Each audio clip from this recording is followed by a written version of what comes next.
ತಾಲೂಕಿನ ಕುಂದೂರು ಹೋಬಳಿ ಗಂಗರ ಗ್ರಾಮದ ಬಳಿ ಇಂದು ಬೆಳಗ್ಗೆ 11 ಗಂಟೆ ಸಮಯದಲ್ಲಿ ಒಂಟಿ ಸಲಗವೊಂದು ದೇವರಾಜು ಎಂಬುವರ ಜಮೀನಿನಲ್ಲಿ ಕಾಣಿಸಿಕೊಂಡಿದ್ದು ಜನರಲ್ಲಿ ಆತಂಕವನ್ನ ಉಂಟುಮಾಡಿದೆ.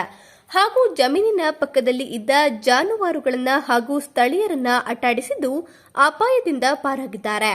ಯಾವುದೇ ಪ್ರಾಣಾಪಾಯವಾಗಿಲ್ಲ.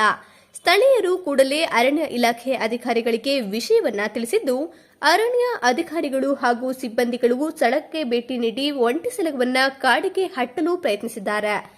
ಹಲವು ತಿಂಗಳಿನಿಂದ ನೆಮ್ಮದಿಯಿಂದ ಇದ್ದ ಆಲೂರು ತಾಲೂಕಿನ ಜನತೆಗೆ ಮತ್ತೆ ಕಾಡಾನೆ ಆತಂಕವನ್ನ ಉಂಟುಮಾಡಿದೆ.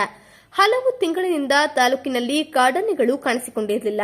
ಮತ್ತೆ ದಿಢೀರ್ ಎಂಟ್ರಿ ಕೊಟ್ಟಿರುವುದು ಆತಂಕವನ್ನ ಉಂಟುಮಾಡಿದೆ.